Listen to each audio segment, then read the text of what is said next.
Wow! Few shows in television history have achieved the kind of effortless-looking world building that Babylon 5 has. It's been called the most complicated show ever, thanks to the various species, religions and politics of the show's various warring species. What's more, that complexity was handled with a deft touch that combined excellent writing with even better performances. In its 5-season, multi-award-winning run, Babylon 5 started a franchise and distinguished itself as one of the most rewarding programs on TV. Seriously, it's like Game of Thrones just in space. And let's dig together into some rare-known facts about this iconic TV series. The origin of the station. When he was working up the idea for his science fiction series, Straczynski began from an interesting standpoint: budget. He vowed to try and create a science fiction show that could keep costs to a minimum, thereby allowing less network scrutiny and therefore greater creative control. That budgetary mindset is what sparked the idea for a show set on a space station. Every character in the series had a trapdoor. Real life has a way of getting in the way of things, and that's especially true in the world of television. Actors, as show creator J. Michael Straczynski once noted, can get sick, they can get into contract disputes, they can get hit by meteors. With that in mind, Straczynski purposely wrote several trapdoors into the series that could be used to pull a character out of the storyline without harming the overall plot. Straczynski's paranoia proved prophetic.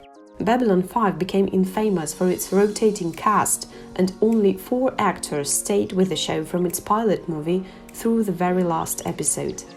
Indeed, nearly half of the original cast from the pilot movie, The Gathering, were replaced when the show went to series for one reason or another. Stephen Furst was cast as Ver because of a botched audition.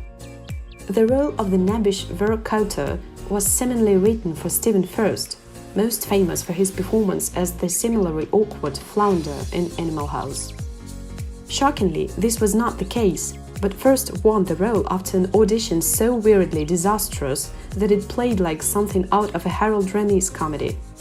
Arriving at the audition to discover that every other actor auditioning for the role of Ver had done their hair up in style of the Centauri race, Furst panicked.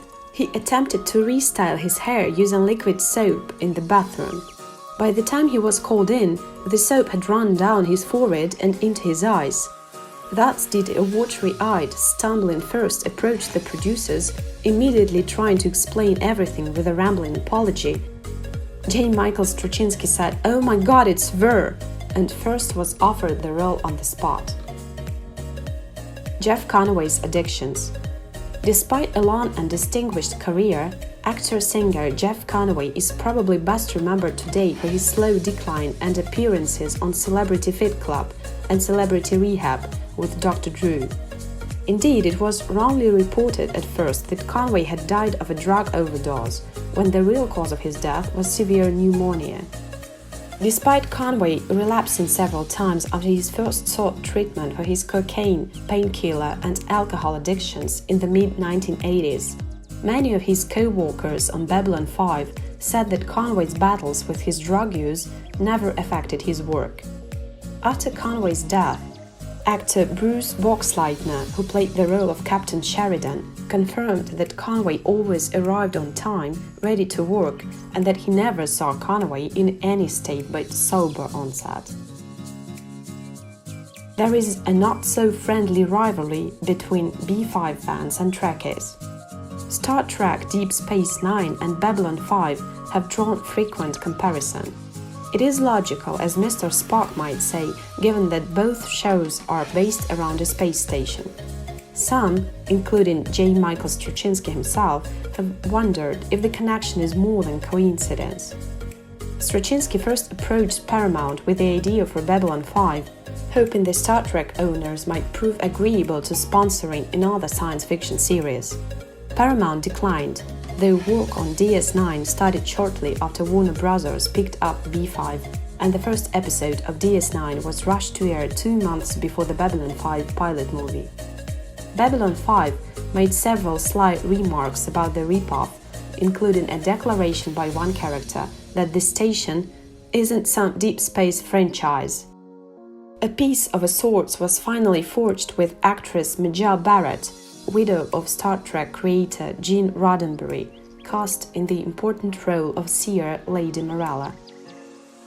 J. Michael Straczynski crossed the workplace line with Claudia Christian. Workplace romances rarely work out, and even attempting one can lead to awkwardness for everyone involved. This was certainly the case on Babylon 5, when show creator J. Michael Straczynski tried to make a love connection with actress Claudia Christian. Christian discussed the incident in her autobiography, Babylon Confidential. Following a bad breakup, Christian found herself being called into Straczynski's office for a series of one-on-one meetings, culminating in him asking her to see a show with him. At first, Christian had thought Straczynski was just trying to cheer her up, but his romantic intentions were made clear when she received a dozen roses and he arrived to pick her up in a stretch limousine. The evening which followed was incredibly uncomfortable and killed the friendship between the two.